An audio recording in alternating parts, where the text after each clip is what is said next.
Hi everyone, I'm Josemary from GenScript, and today we're interviewing the Indian Institute of Science, iGEM. So can you please tell us more about your team and your project? Hello, so I'm Shukriyo, the team leader for the ISC iGEM team. So we are basically a bunch of undergraduates from the Indian Institute of Science, Bangalore, and we have been participating in iGEM for the past, probably 5-6 years or so. And this year, the project that we have decided on is a little more on the environment track. So we are looking forward to addressing the problem which is created by lots of these fertilizers that are being, pesticides that are being used, particularly pesticides like parathion, malathion, these kind of organophosphates. Now these organophosphates have been banned in a number of countries across the world, including in the European Union countries and partly in the US as well. However, in India, the problem is quite rampant, and there is a large-scale selling of organophosphate-based pesticides which goes on. Now, all these organophosphates ultimately make their way to the water bodies and contaminate them, and they are deleterious for aquatic life and deleterious for human health because all of them are highly toxic reagents which cannot be degraded, and they have a huge impact on the neuromuscular junctions and neuronal conduction, etc. So in that regard, what we plan to do is, and also another very important thing is that the solutions to the problem which already exist, those include some physical and chemical methods, which are either cannot be extended on a very large scale, limited to the laboratory, or maybe that they themselves use even more harmful reagents. So the entire point gets lost somewhere. So what we are trying to do is we are trying to do a sort of bioremediation of this problem. So for that, we are going to use the bacterial cellulose, which is being produced by certain species of bacteria. So we plan to use Agrobacterium tumefaciens to produce bacterial cellulose. Now, this bacterial cellulose sheet, we will functionalize it with an organophosphate degrading enzyme, which is organophosphate hydrolase. So basically, we are going to create a fusion protein. The fusion protein will have organophosphate hydrolase domain and another cellulose binding domain. So what we'll do is when water is being flown through the device, it will gradually degrade these organophosphates, and it will convert them into harmless products like small nitrophenols and stuff, which by a little of chemical treatment can be like just an addition of iodine and stuff. You can convert them to calcium phosphate, which is a very important fertilizer. So something as harmful as a pesticide, as toxic, we're getting a fertilizer in this treatment. And in addition to that, the entire plan is to make the project, make the filter that we are talking about as affordable and as cost effective as possible, so that because protein purification and others, protein overproduction is very costly. So we want to use very high expression vectors, so that which are typically used, for very small set of things like cytoskeletal proteins. In order to overproduce these small little proteins, they use some very high capacity vectors. We plan to use those vectors, and along with that, the key attraction of this filter is that we want to be a sort of plug and play kind of filter, so that if tomorrow someone wants to extend it to, say, for example, organochlorine degrading filter, they can convert it to just with an organochlorine degrading enzyme. So will be using the cellulose binding part remains the same. So instead of just creating one fusion protein, which will be cellulose binding domain, linker, and the organophosphate hydrolase, instead of that, we plan to create two fusion proteins. One will be having a sort of a cellulose binding domain, and linked to that will be a sort of docking region, and the other will be a specially tagged enzyme, so that the tag and the dock just go and bind. So someone next day can clone it with some other enzyme with the same tag, and then it binds, and the entire thing can be done for that as well. And along with that, the key attractive point for the filter is that bacterial cellulose is biodegradable, so there is no chance of contamination and pollution or those concerns as well. Thank you for telling us more about your project. I definitely think that would have a tremendous impact on your water supply as well. As you said, it does leach into your common water supplies and reservoirs, and would have a very noticeable effect in your communities. Can you tell us more about the experimental design you're using to model this project out in to observe its applications? For example, are you in the lab? Are you using predictive software to model the program? So basically, you're asking about the experimental design that we seek to implement, right? So we Yep. are currently in the lab. So the institute has permitted all of us to return to the institute for iGEM. So we are currently in the lab. So what we are planning to do is, we get a vector, and in that we clone this basically the organ. This say I call two fusion proteins. I label them as fusion protein 1 and 2. So fusion protein 1 is basically a cellulose binding domain, linker, and dock. So this entire sequence is cloned in one vector. And in the other vector, we clone the fusion protein 2, which has basically a tag, linker, and the enzyme. In addition to that, in order to characterize and to set up assays for characterizing the binding and the affinity, so what we plan to do is to quantitate the binding interaction between these two proteins, these two fusion proteins, through ITC. And we also plan to use SFGFP fluorescence to actually characterize the binding of this entire two fusion protein, this blob, the entire block out there, with the bacterial cellulose sheet. So basically we wash through, and then we check how much is the fluorescence in the run flow through. So with that, we can be able to quantitate the various parameters. And from there, we plan to set up a mathematical model in order to understand what can be the optimum flow rate, optimum lifetime of the filter, and at what intervals we need to actually replace the cellulose membrane, because that will degrade with time because there is continuous water flow. So at what intervals we need to replace that, and what should be the optimum flow rate for the maximum longevity. So we plan to use that for a mathematical model and get these parameters ready. And because your project involves a lot of synthetic biology and genetic modification, how are you using human practices to bring awareness to your project in the communities where this might be most applicable? So for human practices, among many who are handling human practices, we have Nilay and Nikita here.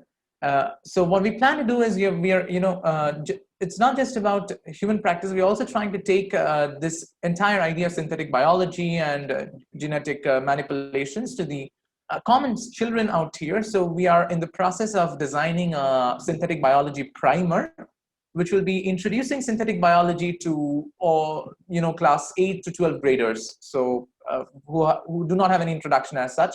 And particularly what makes this primer even more relevant is the fact that in India, synthetic biology is not as well developed as it is in the US or in Europe. There are very few people practicing synthetic biology here, and also the notion of synthetic biology is highly distorted and convoluted. So there is a mass scare about synthetic biology. So we plan to dispel that, and the best possible solution that we could think about is to start by teaching school children about the synthetic biology concepts. So this is about the education and outreach. But in addition to that, we plan to, some of us who are there in our hometowns and stuff, we plan to go out and reach out to farmers to check how what are the pesticides which they are using, and what are the effects. So basically we have a list of symptoms of organophosphate pollution, and if we can, so we just plan to ask them whether they had those symptoms at some point in their life, so we can then quantitate and try to understand what is the extent of pollution and extent of impact which organophosphate has already had on their communities, which will be making it more socially relevant and acceptable. And in addition to that, we plan to set up surveys and take out the feedback of general public about the quality and about these symptoms which they might have encountered. And a great plan that we have is in the summers, we plan to go out to some locations after this COVID is probably a little subsided in India, and there is a huge second wave now. So if it's a little subsided, we plan to go out and pull out some water from some locations and check what is the organophosphate content in those fertilizers, in those water bodies. And in addition to that, of course, we'll try to talk to the agricultural communities and try to introduce them to a filter, because we plan to, the ultimate plan is to come up with a sort of compact hardware which is easy to use, and for those who are not yet aware of these enzymes and stuff, they can just simply use it.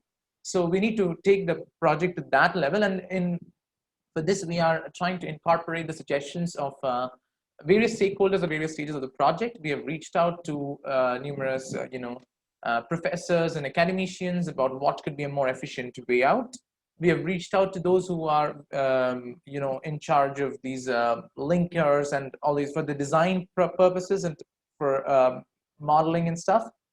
We also have plans to reach out to the Water Resource Center, which is there in the institute, and try to talk to them about the impact of the project and the extent of organophosphate pollution which already exists. And in addition to that, we also plan to do some mechanical engineering based tests for this by reaching out to the materials research centers and stuff in the institute and take their inputs as to how we could improve the durability of the filter. I certainly think it's an effective plan to create projects of outreach and education, especially reaching out to your local farmers and seeing what pesticides are actually being used and how, trying to really find a measurable value of the impact that you can make. You mentioned that you were going to go to the Indian Institute's Water Resource Center to also garner the measurable impact from your project. So what do you expect your ultimate impact to be, especially on consumption or the prevalence of the organophosphates once the remediation has been applied, or even human health effects? As of that now, our expectation is that we'll be able to convert organophosphates into these with great efficiency, because these enzymes have already been reported and they are being utilized, not utilized in the sense that there are bacterial species which have used these. So, and there's the kinetics of these enzymes, they show great promise. So what we plan to do is, our idea is at least, say, for example, if whatever is a load of organophosphate in water, at least a very slow flow rate on a lab scale, it should be able to reduce it to less than half at least. That can be a very introductory figure because that does not seem very promising, but as a start, that can be a figure. And then we plan to optimize it in various ways so that we can come to greater efficiencies of this process. And also, we need to take into account the factor that the rate of the process should not be so slow that organophosphates are produced and utilized at a much greater rate than we are degrading it. So these optimizations can only be done after we come up with an initial plan. So the first step will be to, show that for these true titrations and through chemical detections as to what is the extent of reduction that is there, and we expect it to be more than 50% reduction in the first go. Additionally, just to add on, another impact that we're looking to have is because of the plug and play model. If we can successfully demonstrate the plug and play model, other teams, not even restricted to other iGEM teams, other labs in the world or other companies too can use this to implement or design filters to deal with other sort of pollutions, or it doesn't even need to be restricted to pollutions. So that's also something we're trying to achieve, and that could also have a great impact, and we have hopes on that too. Thank you for that explanation on your measure of impact and the expectations for optimization and clearance of the chemicals. So is there anything else your team would like our audience to know about your project?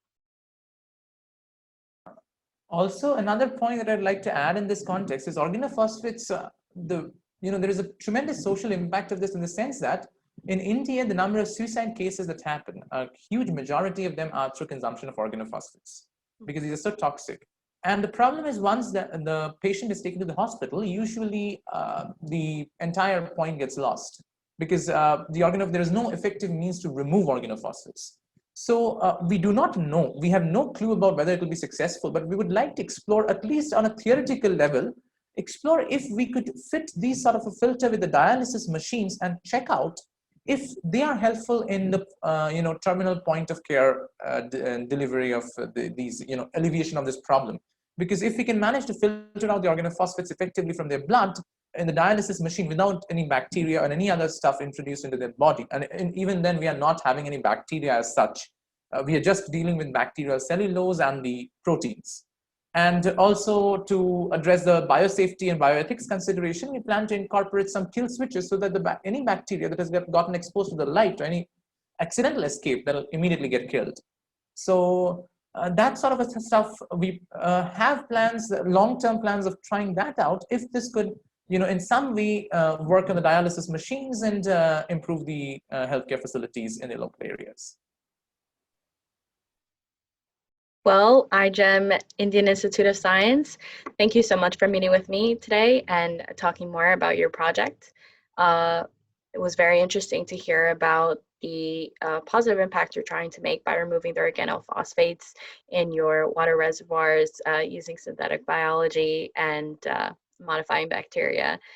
We wish you the best of luck in our 2021 iGEM sponsorship competition that is being run completely on Twitter and in the iGEM Jamboree. Thank you so much for meeting with me. Thank you so much for the session. It was a lovely session for all of us. It was a pleasure to interact with you. Thanks a lot.